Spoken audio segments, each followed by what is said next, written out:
Yes. Bonjour à toutes et à tous. Je suis tellement contente de partager ce message avec vous aujourd'hui et aussi ce que je pense avoir reçu de Dieu pour nous. On va pas se mentir, c'est une situation compliquée qu'on vit. Enfin, je ne vais pas passer par quatre chemins et chacune, ça a des degrés différents, mais franchement, c'est pas facile. Déjà, rien qu'au niveau de ma santé, j'ai constaté que j'avais beaucoup plus de douleurs qu'auparavant. Et en discutant avec une de mes médecins, j'ai réalisé que c'est pas forcément que je vais plus mal, mais c'est qu'avant, j'utilisais beaucoup le fait qu'on se retrouve ensemble, qu'on se voie, la foule, de voir des gens. Mon corps, en fait, il libérait des hormones qui aidaient à lutter contre la douleur. Et aujourd'hui, avec la distanciation sociale, avec le fait de voir moins de monde, de plus se retrouver dans des foules, etc., j'ai moins cet outil-là, cette ressource pour lutter contre la douleur. Donc ça, c'est au niveau physique. Mais du coup, je peux que m'imaginer les conséquences que ça peut avoir sur notre morale, sur nos émotions, sur nos pensées, dans notre cœur, dans notre âme.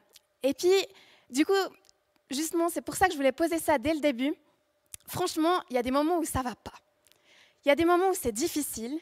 Et d'une certaine manière, c'est assez logique, parce que déjà dans le tout début de la Bible, dans Genèse, quand Dieu crée le monde, il crée l'humanité, et une des premières choses qu'il va dire, après avoir dit que c'était bon, c'est qu'il n'est pas bon que l'être humain soit seul.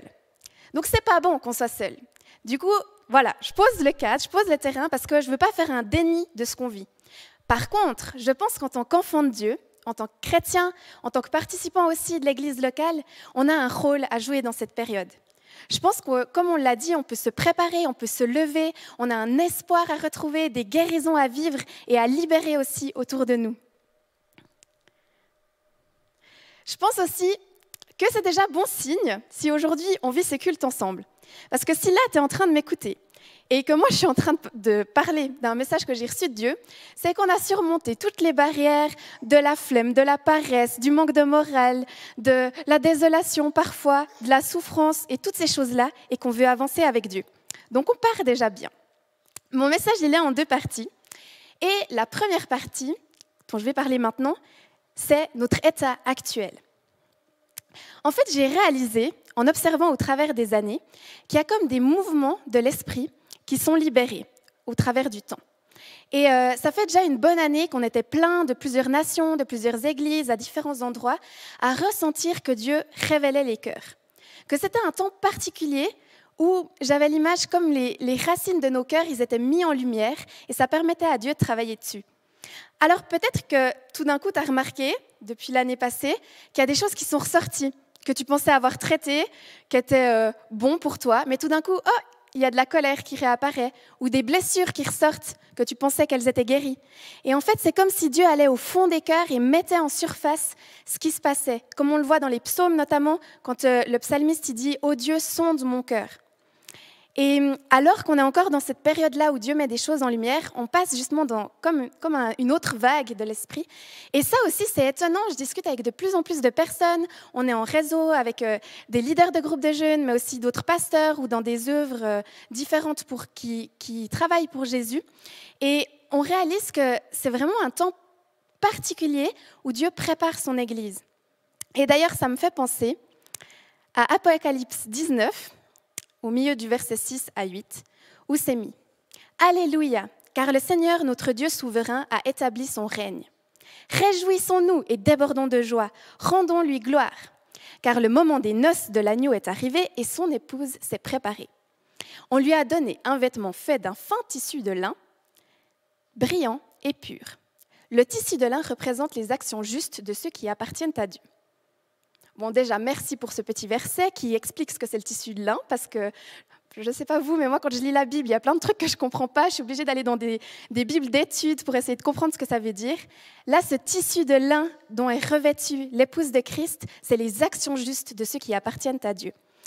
Et dans ce passage, on voit justement, ça parle des noces de l'agneau, donc en gros, le mariage, la fête que Jésus va vivre avec son Église, et son épouse s'est préparée. Donc, ce n'est pas juste les croyants, mais c'est ceux qui, comme on l'a entendu il y a quelques semaines avec la parabole des 10 jeunes filles, vous pourrez y retrouver le message de Cyril Weiner pour ça, c'est ceux qui sont préparés, qui étaient réveillés, qui avaient préparé leur cœur pour suivre Jésus. Et en préparant ce message, et ce temps aussi qu'on vit en tant qu'Église, je repensais à une image de Rick Joyner dans l'Ultimasso, qui décrivait comment il voyait l'armée du Seigneur, l'armée de Dieu. Puis il disait qu'en fait, il n'y avait qu'un très petit nombre de soldats qui avaient revêtu l'armure tout entière. Et dans ce petit nombre de soldats, il y en avait encore un nombre encore plus petit qui savaient l'utiliser, parce que la plupart, ils manquaient de formation. Et la plupart des gens qui étaient dans cette armée du Seigneur, ils n'avaient qu'une ou deux parties. Alors moi, instantanément, ça me fait penser à Ephésiens 6, que je ne vais pas développer aujourd'hui, je pense que ce sera l'occasion de le voir dans les prochaines semaines, mais juste pour qu'on ait la même base de compréhension. Donc dans Ephésiens 6, 14 à 18, Paul dit à l'église d'Éphèse, « Alors debout, prenez la vérité comme ceinture, mettez la justice comme cuirasse. Prenez comme sandale l'ardeur pour annoncer la bonne nouvelle de la paix. Toujours et partout, prenez le bouclier de la foi. Avec lui, vous pourrez éteindre les flèches brûlantes de l'esprit du mal. Recevez aussi le casque du salut et l'épée de l'Esprit Saint, c'est-à-dire la parole de Dieu. Priez sans cesse. Faites toutes vos prières et vos demandes par l'Esprit Saint. Soyez bien attentifs et priez toujours fidèlement pour tous les chrétiens. » Déjà, je trouve intéressant parce que souvent, quand on décrit l'armure, on ne prend pas forcément en compte la prière à la fin, mais ça fait partie de notre équipement, ça fait partie de notre préparation. Et je suis tellement fière qu'en tant qu'Église, on peut se retrouver les dimanches soirs à 5h, petite pub. On peut s'inscrire pour prendre des temps de prière ensemble. Il y a aussi toute une équipe là qui a prié pendant une semaine. Et je pense que c'est important qu'on se réentraîne à la prière. Et ce qu'on voit là-dedans, c'est que c'est une attitude active. Ce n'est pas rester passif. Et des fois, quand on donne sa vie à Jésus, qu'on donne sa vie à Dieu, on pourrait se dire « Ah ben c'est bon, j'ai plus de problème, la vie va être rose », et après vivre des véritables déceptions.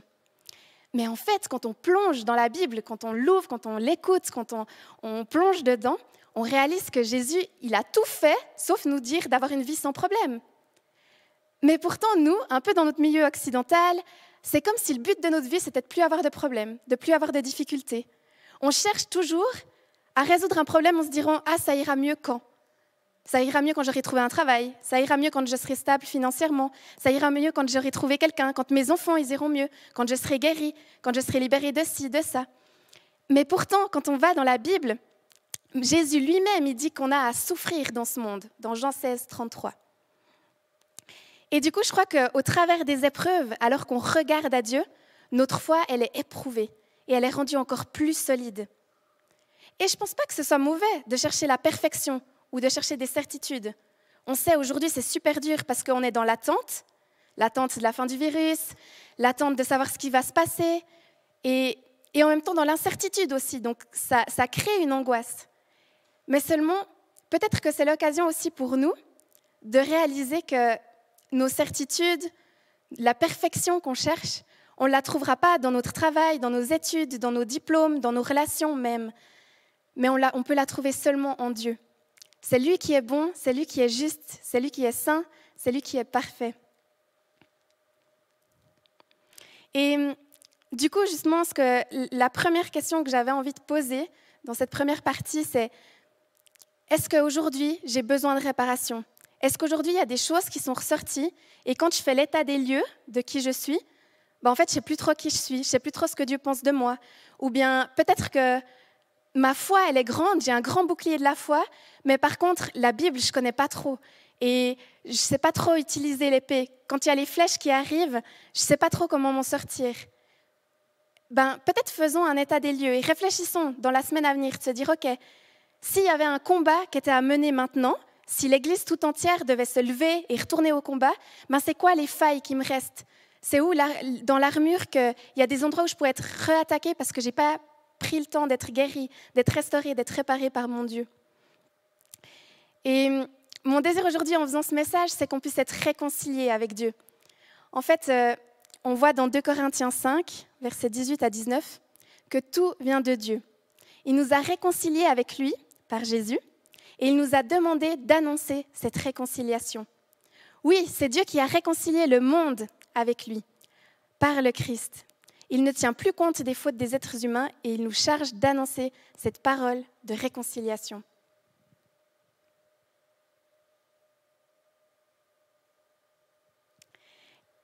Et du coup, je passe à la deuxième partie de mon message qui se trouve dans Ésaïe 57.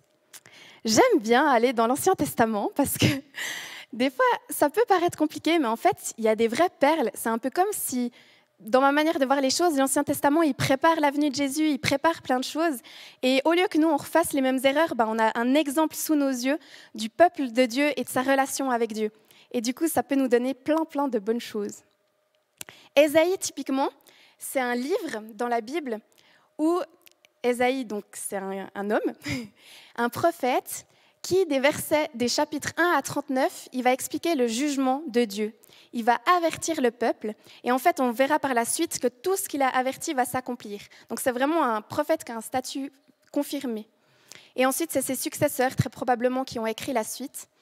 Et c'est intéressant parce que tout au long du livre, on voit le contraste entre ceux qui sont appelés les justes, c'est-à-dire ceux qui sont humbles, qui osent se détourner de leurs péchés, se retourner vers Dieu et répondre à son appel. Et puis, ça annonce aussi tout le temps le serviteur, celui qui va venir, qui est Jésus. Et de l'autre côté, on a les méchants, ceux qui rejettent l'enseignement, ceux qui rejettent le serviteur. Et puis, ça peut paraître étonnant quand on va dans l'Ancien Testament, parce qu'on peut découvrir un Dieu qui est pur, qui est juste, qui est saint, qui est bon, qui est parfait, comme je l'ai dit avant, mais du coup qui exerce aussi un jugement.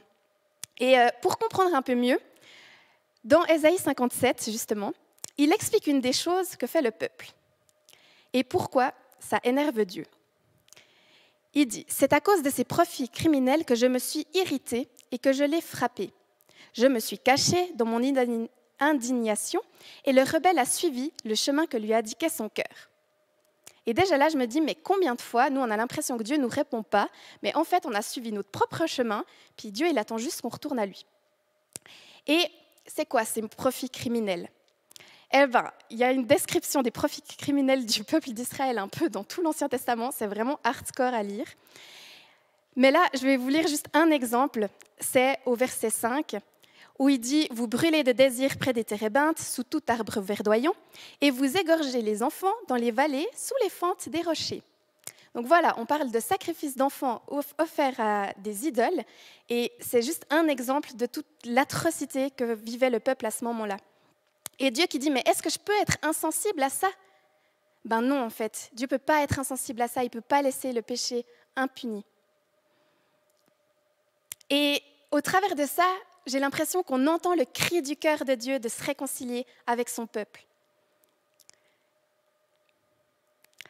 On arrive là au cœur de mon message, c'est dans Ésaïe 57, 15. En fait, alors que je préparais ce message, j'ai demandé à Dieu, mais qu'est-ce que tu aimerais dire à ton Église aujourd'hui au travers de moi ? Et il m'a donné ce verset qui m'a mis les larmes aux yeux, tellement je trouve ça magnifique. Donc je commence avec le verset 14 pour le contexte. On dira alors, préparez, préparez, dégagez un chemin, enlevez tout obstacle du chemin de mon peuple. Verset 15. En effet, voici ce que dit le Très-Haut. Donc vous vous rappelez, je dis ce Dieu saint, ce Dieu parfait. Celui dont l'habitation est éternelle et le nom saint. C'est encore confirmé, c'est le Dieu des hauteurs. J'habite dans les hauteurs et la sainteté. Donc c'est vraiment le Dieu que je décrivais, ce Dieu tellement haut, tellement grand, tellement saint et parfait. Mais, dans la même phrase, il y a un « mais ». Et il dit « Mais je suis aussi avec l'homme brisé et abattu, afin de redonner vie à l'esprit abattu, afin de redonner vie au cœur brisé. » Et je trouve ça tellement magnifique. C'était la réponse que j'attendais de tous ces derniers mois où je me posais des questions, où je me disais « Mais Dieu, tu es tellement parfait, mais nous, on galère tellement. » Et puis mon esprit, parfois, il est abattu, puis des fois, je me sens faible. Et en fait, Dieu dit « Oui, je suis le Dieu des hauteurs. Je suis le Dieu qui habite dans la sainteté, qui est saint. Mais je suis aussi celui qui vient rejoindre l'esprit de l'homme qui est abattu, celui qui a le cœur brisé. Et je ne viens pas seulement le rejoindre, je ne suis pas seulement avec toi aujourd'hui là où tu en es, mais en plus, je viens t'apporter la vie. » Et du coup, j'aimerais nous encourager en tant qu'Église, en tant qu'individu, mais aussi en tant que corps, à se dire mais arrêtons de faire que tout va bien quand ça ne va pas. Arrêtons de croire qu'on est fort quand on est faible, mais reconnaissons nos faiblesses afin que Dieu puisse lui montrer sa force. Et je pense que c'est un message qui est rempli d'espérance pour nous aujourd'hui. Parce que des fois, on peut avoir une façade, mais ce que Dieu il recherche au plus profond, c'est notre cœur. C'est ça qu'il recherche avec nous.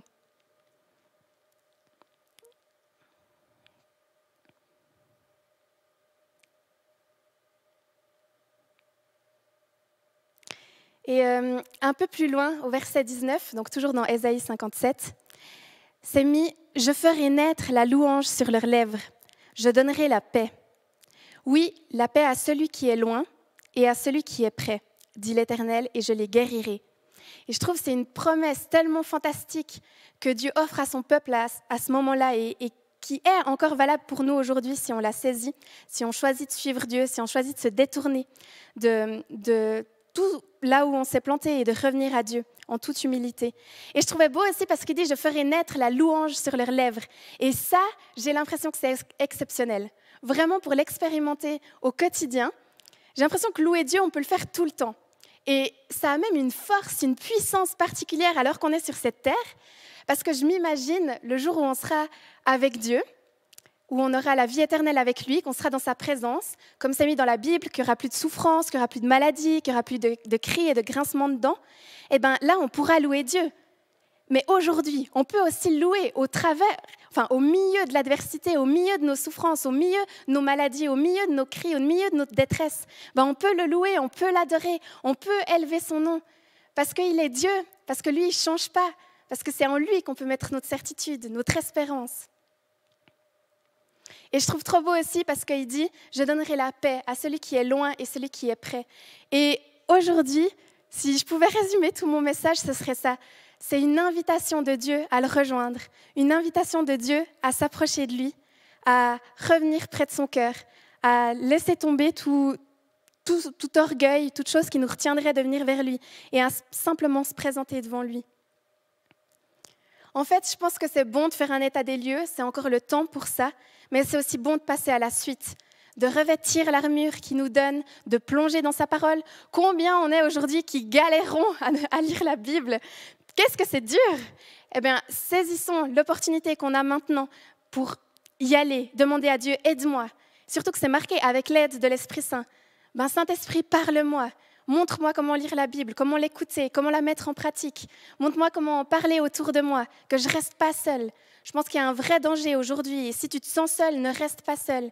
Et si ça paraît facile ce que je te dis,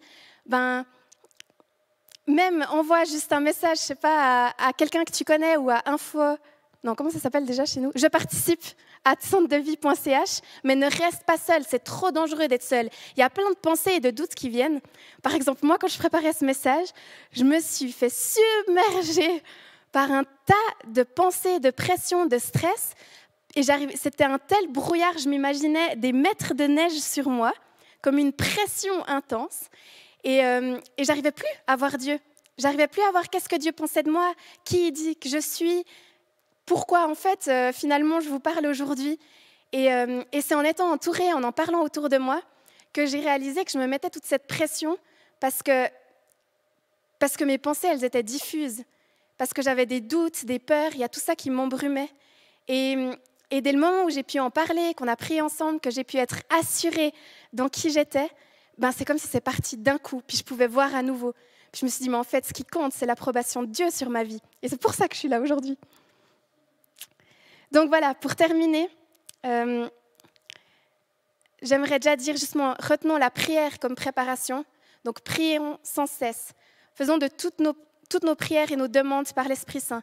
Soyons bien attentifs et prions toujours fidèlement pour tous les chrétiens, comme c'était mis dans Éphésiens 6. Et dans le Psaume 37, 4, vous savez, qui dit « Fais de l'Éternel tes délices et il te donnera ce que ton cœur désire. » Et j'aimerais vous laisser sur ce verset-là, parce que parfois, pour ceux qui connaissent un peu ce verset, on se dit « Ah si je fais de l'Éternel mes délices, il me donnera ce que mon cœur désire. » C'est-à-dire tout un tas de choses. Et en fait, si moi je fais de l'Éternel mes délices, ce que je vais désirer, c'est lui. Et en fait, c'est ça qu'il est en train de dire. C'est qu'il me donnera ce que mon cœur désire. Ça veut dire qu'il se donnera lui-même. Et j'ai l'impression que dans la Bible, et jusqu'à aujourd'hui, dans l'histoire de l'humanité, c'est continuellement le peuple qui fait n'importe quoi. Et j'ai l'impression qu'aujourd'hui, c'est assez le cas aussi pour nous, où on se laisse abattre par le découragement, la désolation et tout ça, et qu'on se détourne de Dieu. Et c'est continuellement cet appel de Dieu à revenir vers lui, à ressaisir ses promesses, ses paroles. Donc, qu'on puisse être encouragé là-dessus et se préparer pour la suite. Voilà.